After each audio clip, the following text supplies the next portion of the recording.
क्या करें लोग। चलो भाई देखो, हम लोग पढ़ेंगे सेक्शन 49, ठीक है ना।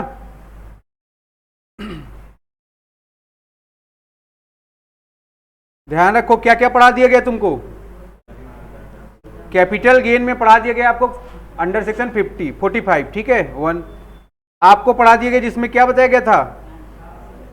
फिर आपको पढ़ा दिया गया सेक्शन 214 जिसमें पढ़ाया गया था किसके बारे में, कैपिटल एसेट के बारे में, ठीक है। फिर आपको 247 पढ़ाया गया जिसमें किसके बारे में बताया गया है। फिर आपको बताया गया 242A जिसमें किसके बारे में पढ़ाया गया था, शॉर्ट टर्म कैपिटल एसेट्स। फिर 229A था, लॉन्ग टर्म कैपिटल एसेट के बारे में बताया गया था।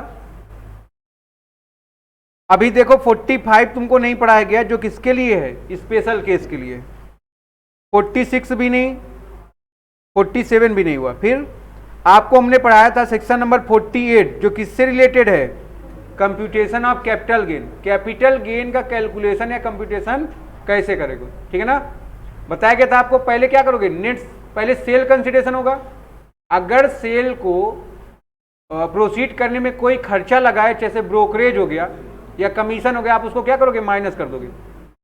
जो अमाउंट आ जाएगा क्या हो जाएगा, नेट सेल कंसिडरेशन हो जाएगा। उसमें से अगर लॉन्ग टर्म कैपिटल एसेट है, आप क्या माइनस करोगे, आई को आई को। जो अमाउंट आ जाएगा वो क्या हो जाएगा तुम्हारा, ग्रॉस कैपिटल गेन। कौन सा, लॉन्ग टर्म। उसमें से आप चेक कर लोगे डिडक्शन, जो अमाउंट बच गया वो क्या हो जाएगा, टैक्सेबल कैपिटल गेन। बट ध्यान रखोगे अगर शॉर्ट टर्म कैपिटल गेन होगा तो उसमें से हमको आई कोई नहीं निकालना है। क्या निकालना है, कोआ कोई निकालना। जो अमाउंट बच गया वो क्या हो गया तुम्हारा, ग्रॉस कैपिटल गेन। उसमें से डिडक्शन माइनस कर दोगे क्या हो जाएगा, taxable short term capital gain हो जाएगा, ठीक। अच्छा 50C से भी हो सकता है आपके पेपर में क्वेश्चन यहीं से आए, ठीक है ना। अब इसको भी छोड़ा गया है। फिर 51, 2, 3 छोड़ दिए। हम लोग क्या पढ़े फिर, 54 डिडक्शन पढ़े, ठीक है ना। आज हम लोग बात करेंगे अंडर सेक्शन 49 जो किससे रिलेटेड है, आपका कॉस्ट ऑफ एक्विजिशन, ठीक है। तो कोई हमको ये बताए भाई कॉस्ट ऑफ एक्विजिशन क्या होता है, ठीक है, और बताइए।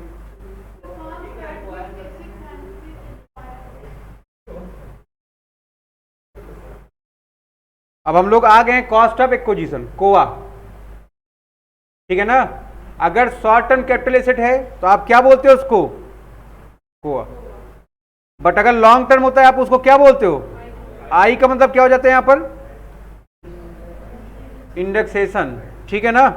तो इसको कहां पर डिफाइन किया गया है, अंडर सेक्शन 49 किस एक्ट में, इनकम टैक्स एक्ट 1961 में, ठीक है। देखो कॉस्ट ऑफ एक्विजिशन क्या होता है, कॉस्ट ऑफ एक्विजिशन का मतलब होता है कि अगर आपने किसी से परचेज किया है तो प्रीवियस ओनर भी कहीं से खरीदा होगा इसको। अगर टेंजिबल एसेट है, इनटेंजिबल एसेट है तो हो सकता है उसने सेल्फ जनरेट की हो, जैसे गुडविल हो गई आपकी, पेटेंट हो गई, कॉपीराइट हो गया। तो ध्यान रखोगे वो जो प्रीवियस ओनर है वो एसेट को परचेज करने के लिए क्या अमाउंट पे किया था। बात समझ में आ रही नहीं। मान लो हमने एक फोन खरीदा, तो फोन खरीदने में हमने कितना पैसा खर्च किया, जो भी अमाउंट खर्च किया वो क्या है हमारा, कॉस्ट ऑफ एक्विजिशन। हम कोई लैंड परचेज कर रहे हैं, हो सकता है जो आदमी हमको बेचा हो उसने भी किसी और से परचेज किया हो। एक्चुअल में उसका कॉस्ट ऑफ एक्विजिशन क्या है, उस समय क्या करते हो, उसको चेक करते हो तुम लोग। कैसे चेक करते हो, इंडेक्स के द्वारा, ठीक है। तो हम लोग देखेंगे कि अगर जो प्रीवियस ओनर ने हमको सामान सेल किया है, एसेट पर सेल किया है, उसका एक्चुअल कॉस्ट क्या है, ठीक है। उसी को फाइंड आउट करने के या उसकी वैल्यू को फाइंड आउट करने के प्रोसेस को हम लोग क्या नाम दिए, कॉस्ट ऑफ एक्विजिशन। अब देखोगे एसेट कई तरह की हैं, तुमको यहाँ पढ़ाया गया है। हर तरह की एसेट की कॉस्ट ऑफ एक्विजिशन अलग अलग है। अब यहाँ पर हम लोग चेक करेंगे कौन कैसे है, ठीक है। तो यहाँ पर देखो लिखा है COA, cost of acquisition, amount paid by previous owner. कब हम इस प्रोसेस को लेंगे, कॉस्ट ऑफ एक्विजिशन कब प्रीवियस ओनर जो देखो पे करेगा उसको आप कंसीडर कर लोगे, ध्यान रखोगे। बादल खड़े हो जाओ, काहे हंस रहे हो, क्या बताया मैंने,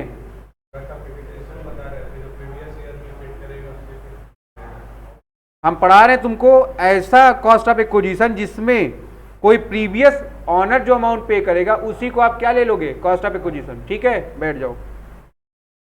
अब देखो इसमें कई पॉइंट बताए गए हैं, पढ़िए सब लोग। कह रहा है एसेट रिसीव ऑन टोटल और partial partition of HUF. Hindu and family का नाम सुने आप, पढ़े भी, ध्यान रखोगे। इसमें अगर कोई एसेट्स आपको रिसीव हो रही, किससे रिसीव हो रही है, दरवाजा बंद करो, किससे रिसीव हो रही है, एचयूएफ। एचयूएफ में कौन देगा तुमको, कोई कर्ता देगा, कर्ता के पास ही तो राइट है ना, वही तो डिस्ट्रीब्यूट करता है। तो अमाउंट क्या लिया जाएगा, कोआ का, जो अमाउंट पे किया है, कौन पे किया है, प्रीवियस ओनर। फिर कह रहा है asset receive under a gift और विल। कोई एसेट तुमको कैसे मिल गई है, गिफ्ट में या विल में, उसकी कॉस्ट ऑफ एक्विजिशन क्या होगी। अमन ने यश के बर्थडे में गिफ्ट दे दिया, 6,000 रुपए गिफ्ट है, कॉस्ट ऑफ एक्विजिशन क्या थी, 6,000। बात समझ में आ रही कि नहीं। लेकिन यश को कितने में मिला ये, यश बोला अब हम 6,000 का गिफ्ट लेके क्या करेंगे, 6,000 रुपए कहीं मिल जाता तो काम बन जाता। क्या किया उसने, बेच दिया, 5,500 रुपए में बेच दिया, बट उसकी कॉस्ट क्या है। सी में क्या बोला, assets receive by succession, inheritance और डिवैल्यूएशन। सक्सेशन का मतलब क्या होता है,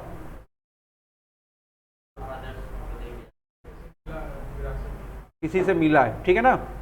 ध्यान रखोगे, तुम्हारे बाबा ने, तुम्हारे पापा ने तुमको कुछ दे दिया, तो तुमने कोई अमाउंट पे किया था क्या उसके लिए, कोई नहीं, बट उसका अगर तुम उसको मार्केट में सेल करोगे उसकी कोई ना कोई कॉस्ट तो होगी ना। तो अगर आप उसका इंडेक्सेशन करोगे तो किसके अकॉर्डिंग करोगे, जो अमाउंट आपको जिसने पे किया है उसने दिया था, उस कॉस्ट का क्या करेंगे आप, इंडेक्सेशन करेंगे। कब करेंगे, long term capital gain calculate करते समय। बट अगर वो शॉर्ट टर्म कैपिटल गेन होगा तो कैलकुलेशन का रिक्वायरमेंट नहीं होगा, ध्यान रखोगे, ठीक। पॉइंट नंबर डी कहता है asset receive on dissolution of firm, BOI और एओपी। अगर कोई फर्म का डिसोल्यूशन हो रहा है या बॉडी ऑफ इंडिविजुअल या एसोसिएशन ऑफ पर्सन है, इनको क्या किया जा रहा है, डिसॉल्व किया जा रहा है। तो ध्यान रखोगे अगर इस केस में आपको कोई भी एसेट्स या कुछ भी आपको रिसीव होता है, उसका कॉस्ट क्या माना जाएगा, amount paid by previous owner. मतलब फर्म ने जो अमाउंट पे किया था उसको परचेज करने में, वो अमाउंट क्या हो गई, उसकी कॉस्ट ऑफ एक्विजिशन हो गई। फिर देखेंगे asset receive on liquidation of a company. किसी कंपनी का जब लिक्विडेशन होता है क्या किया जाता है, जितनी एसेट्स होती है सब सेल करके लाइबिलिटीज का पेमेंट कर दिया जाता है। अगर कुछ बैलेंस बच जाता है क्या करते हैं, उसको इक्विटी शेयर होल्डर को डिस्ट्रीब्यूट कर देते हैं। ध्यान दोगे, अगर कंपनी का लिक्विडेशन हो रहा है और एसेट सेल हो रही है तो उसका भी कोई ना कोई कॉस्ट तो होगा ना। तो क्या कॉस्ट होगा, जो प्रीवियस ओनर ने पे किया होगा। प्रीवियस ओनर कौन है भाई, इसका कंपनी है। तो कंपनी ने ऐसे एसेट को परचेज करते समय जो भी अमाउंट पे किया होगा वही क्या होगी, उसकी कॉस्ट ऑफ एक्विजिशन होगी, ठीक है। पॉइंट नंबर एफ देखो, asset receive under a trust whether recoverable और इरिकवरेबल, ठीक है ना। क्या कह रहा है ये, कोई एसेट्स या प्रॉपर्टी आपको कहां से रिसीव हो रही है, ट्रस्ट के द्वारा। तो जो वहां के ट्रस्टी हैं वो लोग उसको परचेज किए होंगे, उसको परचेज करने में जो भी अमाउंट पे कर रहे हैं वही क्या होगी, उसकी कॉस्ट ऑफ एक्विजिशन होगी। बात समझ में आ रही कि नहीं। फिर देखोगे लास्ट दिया जी, on transfer by a parent company to its Indian subsidiary company. बताओ भाई ये क्या है, होल्डिंग कंपनी और सब्सिडियरी कंपनी आप लोग पढ़े होंगे। तो क्या बात हो रही है यहां पर, पेरेंट्स कंपनी अपने सब्सिडियरी कंपनी को कुछ भी पे कर रही है या कुछ ट्रांसफर करिए। ट्रांसफर का मीनिंग लार्ज है, यहां पर 7-8 बातें बताएगी तुमको। इसमें क्या बताएगी, इसमें अगर होल्डिंग कंपनी क्या बोलते तुम लोग, पेरेंट कंपनी। अब तुम्हारे पापा तुमको कुछ भी देंगे, कॉस्ट ऑफ एक्विजिशन क्या होगा, जो अमाउंट आपके पिताजी ने उसके लिए परचेज करने में खर्च किया। तो वही बात यहां पर भी कह रहा है, अगर होल्डिंग कंपनी कुछ अमाउंट उससे रिलेटेड पे की है तो वो जो अमाउंट है वही अमाउंट क्या हो जाएगा, कॉस्ट ऑफ एक्विजिशन हो जाएगा। ठीक है, तो ध्यान रखना ये 7-8 ऐसे केस हैं जिसमें जो अमाउंट प्रीवियस ऑनर ने पे कर दिया है उसी अमाउंट को आप कॉस्ट ऑफ एक्विजिशन कंसीडर कर लो। बात समझ में आ रहा है, कोई दिक्कत की बात? जी में क्या है, तो होल्डिंग कंपनी पढ़ी है आप, तो होल्डिंग कंपनी की चीजों को कंसीडर करिए आप। तुम ट्रांसफर वाले दिन थी नहीं ना क्लास में, तब फिर जो क्लास है उसको पहले कर लो, फिर अपने आप समझ में आ जाएगा। देखोगे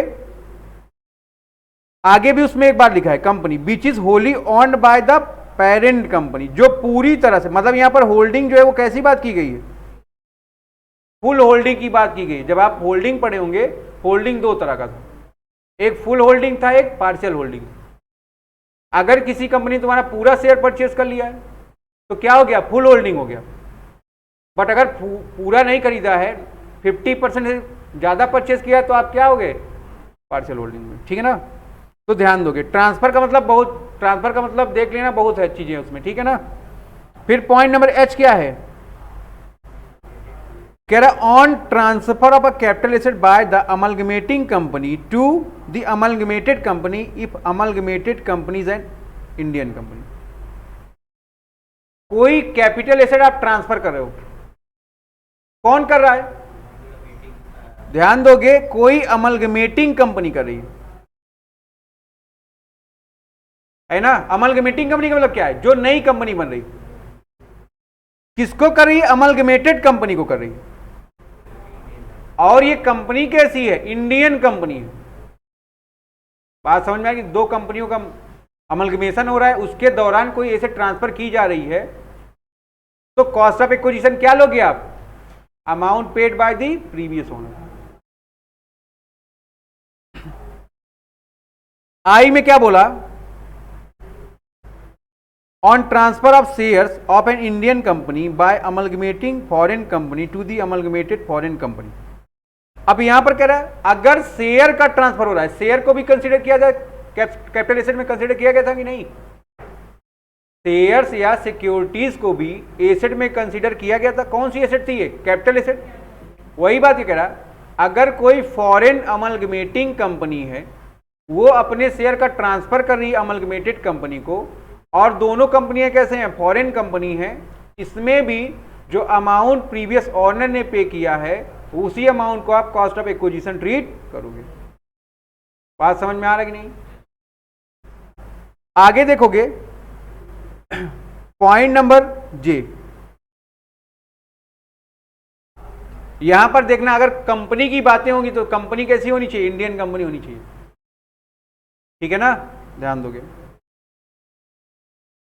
देखोगे on transfer of capital assets in a schedule of amalgamation of a banking company with a banking institution section and brought into force by the central government. आजकल देखो बैंकों का मर्जर चल रहा है, मर्जर कौन कर रहा है, वो खुद से कर ले रहे हैं क्या, वो स्कीम कौन लेके आया, सेंट्रल गवर्नमेंट लेके आई। तो सेंट्रल गवर्नमेंट की स्कीम के अंतर्गत बैंकिंग कंपनियां आपस में अमलगमेट हो रही है।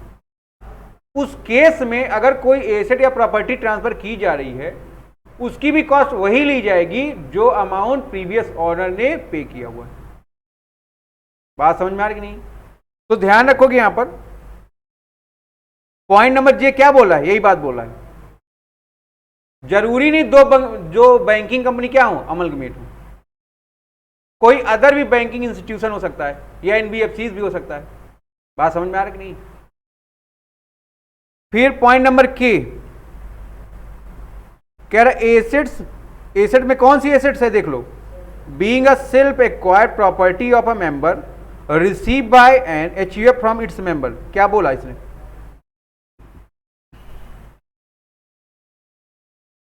हिंदू अनडिवाइडेड फैमिली या उसका कोई मेंबर कोई एसेट्स या प्रॉपर्टी, ठीक है ना, अगर अपने मेंबर्स को ट्रांसफर करती है, कॉस्ट क्या ली जाएगी, amount paid by the previous owner. यहां पर देखो क्या बोला, being a self acquired property of a member. क्या मतलब हुआ इसका?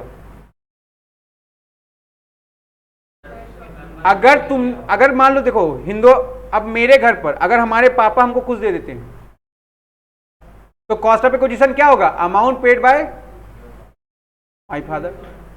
बट हम उस फैमिली में रहते हुए अपनी कोई खुद की प्रॉपर्टी परचेज कर लेते हैं तो कॉस्ट ऑफ एक्विजिशन क्या होगा? जो अमाउंट हमने पे किया होगा उसको एक्वायर करने। बात समझ में आ रही कि नहीं? तो ध्यान रखोगे यहां पर, अगर कर्ता आपको कोई अमाउंट पे करता है या कोई एसेट पे करता है, उसका कोआ क्या होगा? जो अमाउंट उसने पे किया। बट अगर आप प्रॉपर्टी में रहते हो, खुद से कोई प्रॉपर्टी परचेज कर रहे हो, क्या होगा? ये amount paid by you. I point check करो,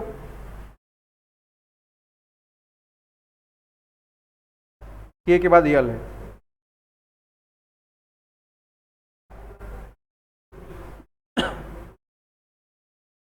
पढ़ो पढ़ो।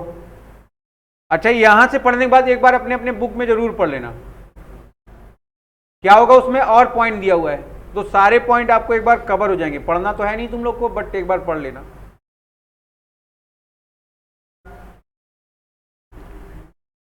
क्या बोला है? On transfer of capital asset by the predecessor. ठीक है, ये क्या होता है? मारुति सुजुकी पहले एक कंपनी थी, क्या हो गई बाद में? सोनी इरेक्शन है ना, हीरो होंडा, क्या हो गया? सब अलग अलग हो गए कि नहीं हो गए? क्या है इस प्रोसेस को क्या नाम दिया तुमने? सक्सेसर। ठीक है, तो कह रहा है on transfer of capital asset by the predecessor cooperative bank to the successor cooperative bank in the business reorganisation. जैसे कल हम लोग पढ़े थे इंडस्ट्रियल अंडरटेकिंग, था कि नहीं? उसमें उसको क्या कर रहे थे तुम? रीस्टेब्लिश कर रहे थे या ट्रांसफर कर रहे थे या एक्सचेंज कर रहे थे? जो खर्चा हो रहा था उसमें, उसकी बात हो रही थी। यहां पर क्या बात कर रहा है वो? रीऑर्गेनाइजेशन का मतलब क्या है बताएं भाई? यहां पर दो कोऑपरेटिव बैंक की बात हो रही है। अगर आपस में वो लोग क्या कर रहे हैं? रीऑर्गेनाइजेशन कर रहे हैं, रिकंस्टिट्यूशन नहीं। हम लोग अब मान लो कोचिंग है, कोचिंग का कोई नया प्लेस ले लिया जाए तो क्या किया जाएगा? हम लोग उसको रीऑर्गेनाइज करेंगे ना। देखेंगे, देखो यहां पर, वहां पर देखो ये चीज नहीं सही थी, यहां पर क्या करना है? इसको ऐसे कर लेना। तो क्या हो रहा है? ऑर्गेनाइजेशन को रीऑर्गेनाइज किया जा रहा है। अब उस केस में कुछ चीजें यहां से वहां पर गई, देखे कि टेक दिन ज्यादा यहां पर, यहां से वहां भेज दिया, या ऐसी कोई चीज जिसका यूटिलाइजेशन यहां नहीं था, हमने क्या किया? वहां पर भेज दिया। क्या है ये? कॉस्ट ऑफ एक्विजिशन क्या लोगे? Amount paid by the previous owner. तो उसी तरह यहां पर भी एक कोऑपरेटिव बैंक है, एक बैंक दूसरे बैंक को कुछ अमाउंट ट्रांसफर करे, एसेट ट्रांसफर करे, क्या होगा वो? कोआ क्या होगा? Amount paid bye. बात समझ में आ रही नहीं? फिर एम पॉइंट क्या बोला? On transfer of capital asset by a private company और unlisted public company at the time of conversion into LLP. अगर कोई पार्टनरशिप फर्म या प्राइवेट कंपनी या कोई अनलिस्टेड पब्लिक कंपनी अपना कन्वर्जन करे किसमें? एलएलपी में। LLP means limited liabilities partnership firm, और उस दौरान आप अपना कोई एसेट का ट्रांसफॉर्मेशन कर रहे हो एक दूसरे को। अब अपनी कोचिंग जो है अभी किसमें है? सोल ट्रेड बिजनेस में इन्वॉल्व है ना, प्रोप्राइटरशिप फर्म में हम है। यस के साथ हमने क्या किया? पार्टनरशिप कर लिया। हम बोले आधा शेयर तुम्हारा, आधा शेयर हमारा। क्या हो गया? कन्वर्जन हो गया ना। किसका? प्रोप्राइटरशिप का। किसमें? अब पार्टनरशिप में दोनों लोग को चिंता लगी हुई है कि भैया देखो अगर यहां नुकसान होगा तो घर से लाना पड़ेगा, तो हम क्या ऐसा एक काम करते हैं, हम लोग एलएलपी में इसका रजिस्ट्रेशन कर लेते हैं, है ना। लायबिलिटी पर क्या है? लिमिट लगा दी। उस दौरान कोई ना कोई एसेट ट्रांसफर हुई तो उसका कोआ क्या होगा? Amount paid by the previous owner. बात समझ में आ रही नहीं? या कोई भी कंपनी है, प्राइवेट कंपनी का कन्वर्जन एलएलपी हो रहा है, या एलएलपी का प्राइवेट कंपनी में हो रहा है, सोल ट्रेड का प्राइवेट कंपनी में या पब्लिक कंपनी में, आपस में कोई भी कन्वर्जन होगा,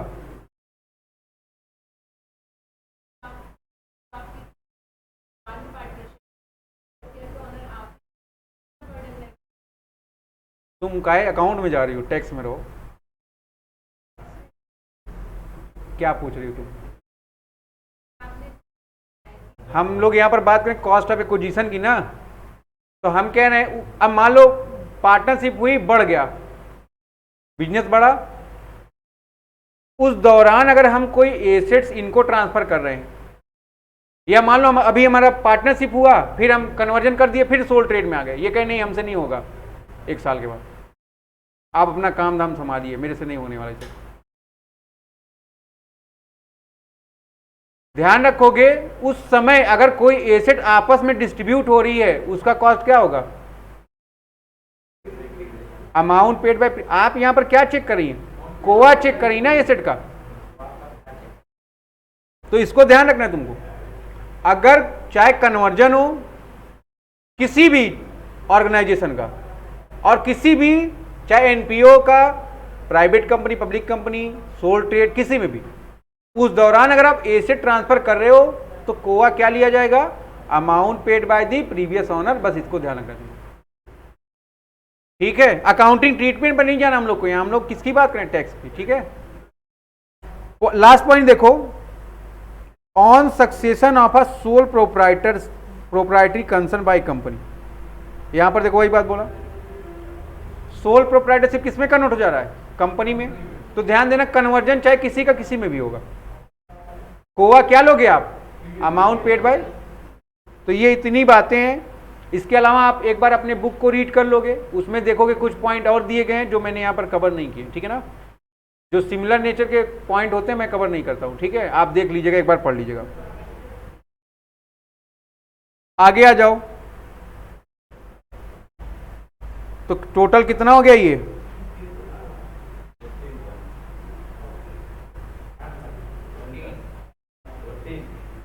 फोर्टीन है, तो ध्यान रखना इसको। आगे बढ़ो भाई, पॉइंट नंबर ए हो गया। पॉइंट नंबर ए में हम लोगों ने क्या पढ़ा? कोई भी अमाउंट अगर प्रीवियस ओनर पे करता है, वही क्या हो जाएगा? आपका कोआ हो जाएगा। अब यहां पर चेक करना है, बी में क्या चेक करना है? इन सर्टेन केसेस, कुछ ऐसे केस हैं जहां पर कोआ क्या हो जाएगा? अब चेक करो, यहां पर पहला बोला कॉस्ट ऑफ शेयर्स और सिक्योरिटीज एक्वायर। आप क्या एक्वायर करें यहां पर? या तो शेयर या सिक्योरिटीज। तो चेक करोगे भाई, अगर हमने इसको एक्वायर किया कब? बिफोर 1 अप्रैल 2001। तो ध्यान रखोगे कोआ क्या होगा? एक्चुअल कॉस्ट चेक कर लोगे उसकी, या फेयर मार्केट वैल्यू, दोनों में से जो बेनिफिशियल होगा। कल बेनिफिशियल का हमने एक समझाया था ना तुम लोग को, कि नहीं समझाए थे? नहीं समझाए, जरा ध्यान दो फिर।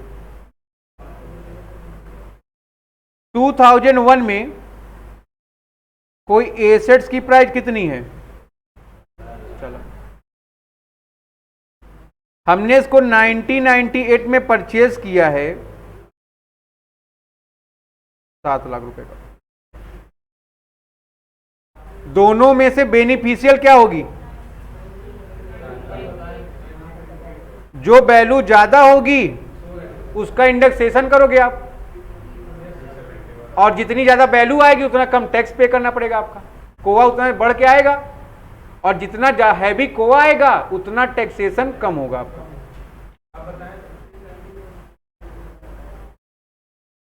तो चेक कर लेना हमेशा कि बेनिफिशियल कौन सा है। जो बेनिफिशियल होगा आप उसको कंसीडर करेंगे। यहां तक कोई डाउट हो आप बताओ। लेकिन ये कह रहा है आफ्टर 31 मार्च 2001 है। अगर बिफोर 1 अप्रैल 2001 होगा तो क्या चेक करना है हमको? एक्चुअल कॉस्ट और fair market value which is beneficial. अब ध्यान रखोगे आफ्टर 31 मार्च है तो क्या होगा कोआ, एक्चुअल कॉस्ट ऑफ एक्विजिशन, जितने रुपए में तुमने उस एसेट को परचेज की या तुमने उस एसेट को परचेज करने में जो भी अमाउंट खर्च किया वही क्या हो जाएगा तुम्हारा कोआ।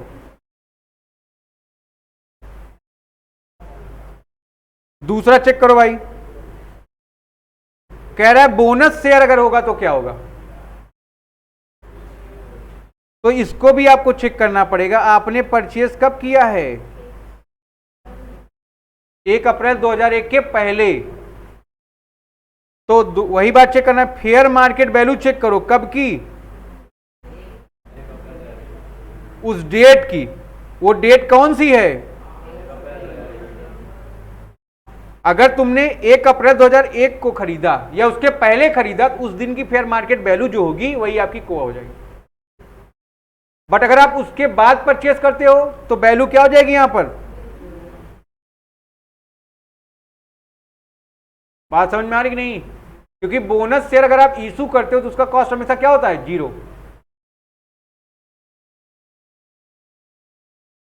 पॉइंट नंबर 3 चेक करेंगे हम लोग, cost of acquisition of goodwill. Self generated asset की बात करते हैं हम लोग तो गुडविल की बात आती है। If asset is purchase from a previous owner,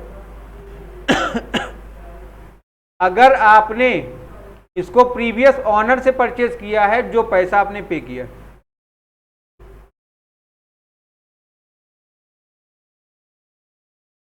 है ना, क्या लिखा है, अगर एसेट परचेज है प्रीवियस ओनर से तो प्रीवियस ओनर ने जितना पैसा इसके लिए पे किया होगा वही तो कोआ होगा,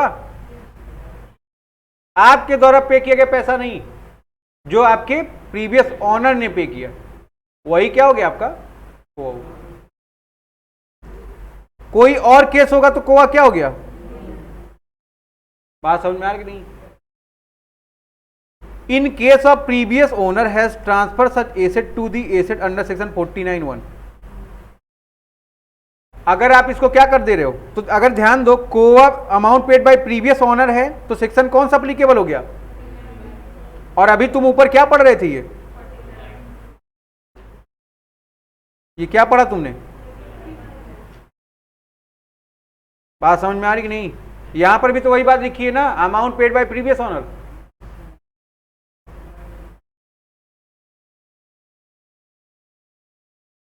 अगला पढ़ेंगे 4th,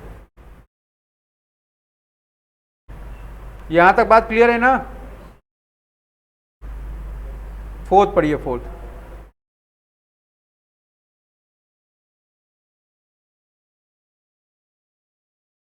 क्या लिखा हुआ है, राइट इशू क्या होता है, अर्थ का अनर्थ कर देते हो तुम।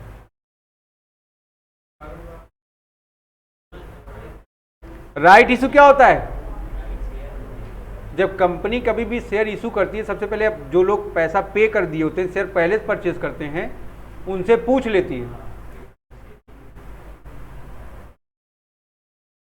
ऐसे प्रोसेस को क्या नाम दिया गया, या कुछ लोग को ऐसा राइट होता है कि कंपनी जब इशू करेगी तो क्या होगा, उनसे पहले पूछेगी भैया आपको शेयर चाहिए, वो कहते नहीं चाहिए आप बेच दो, तब कंपनी क्या करेगी, पढ़े होगे तुम लोग अकाउंट्स में, फाउंडेशन वाले बच्चे, राइट इशू। तो देखोगे अगर राइट इशू है, if the assessee subscribe to the right issue, जिसके पास ये राइट है अगर वो उस राइट को यूज कर रहा है तो क्या कॉस्ट होगी,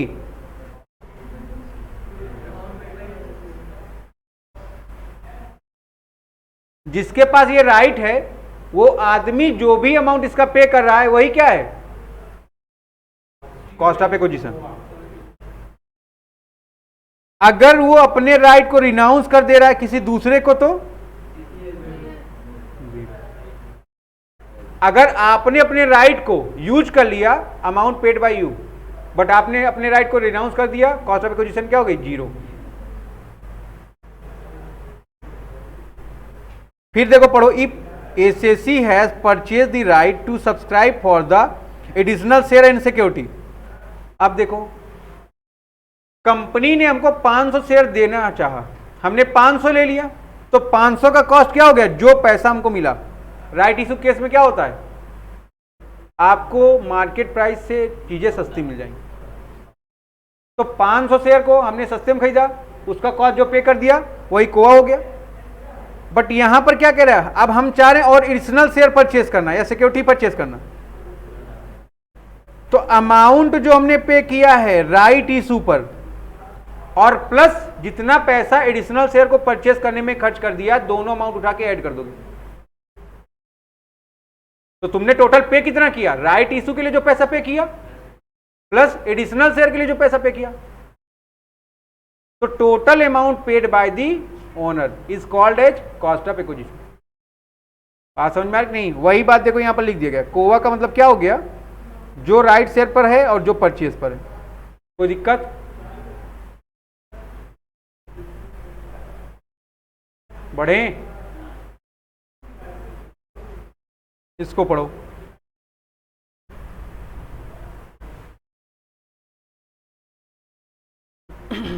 कह रहा cost of acquisition of a capital asset,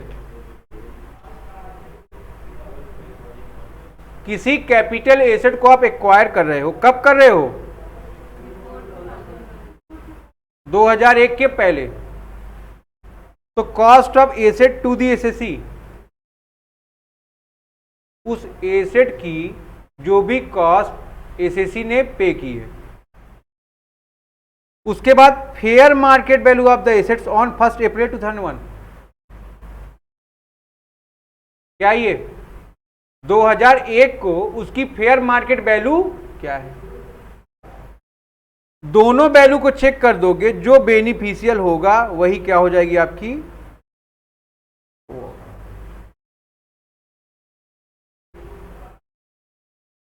बात समझ में आ रही कि नहीं? कोई भी एसेट अगर हो, ध्यान देना तुम लोग, ठीक है, अगर वो 2001 के पहले की है तो आपको दो बार चेक करना है, 2001 की वैल्यू 1 अप्रैल की और उसके पहले की वैल्यू, दोनों वैल्यू में से जो बेनिफिशियल होगा उसी वैल्यू को आप कंसीडर करोगे। क्या कंसीडर करोगे? कोआ। छठा चेक करिए,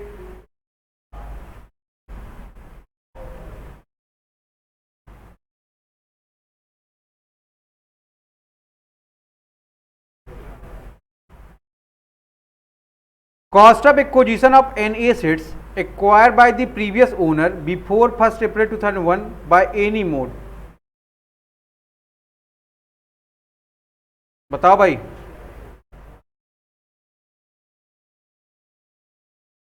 कोई एसेट एक्वायर किया है प्रीवियस ओनर ने, कब किया है, 1 अप्रैल 2001 को, किसी भी मोड में, तो कोआ क्या लोगे, 49(1). 49(1) क्या बात करता है, amount paid by previous owner. तो देखोगे COA amount paid by the previous owner या fair market value of the asset कब की, 2001 की, दोनों में से जो बेनिफिशियल है वही क्या हो गया आपका।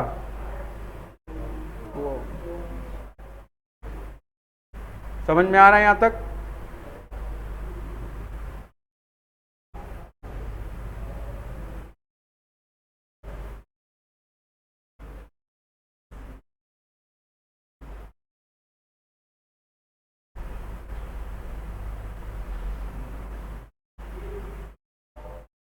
आपके मतलब का इतना ही है अभी,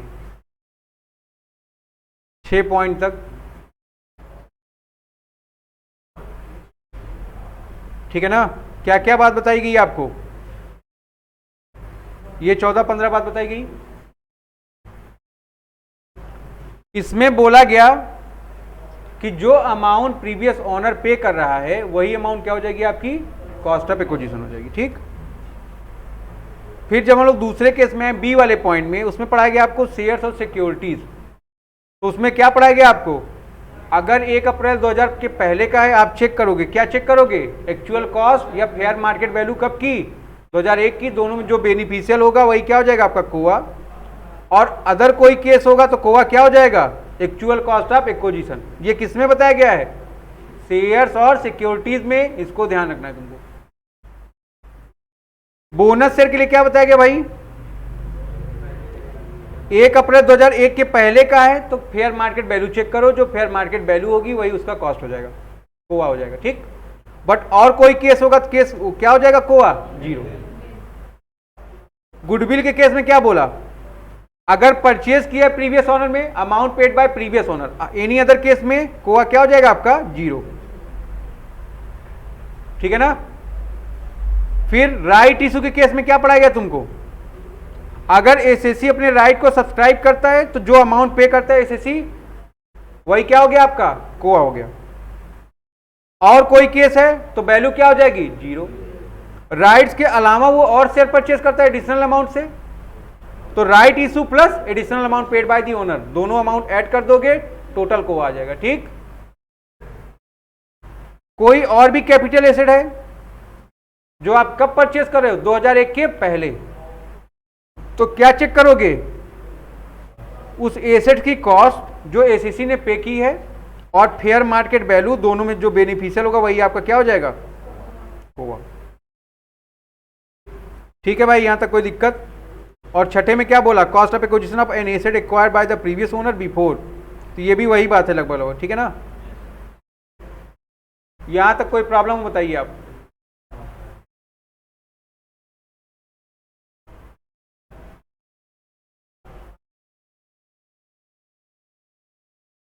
ठीक है, फिर ओपन करिए क्वेश्चन, एक्सरसाइज निकालो फटाफट।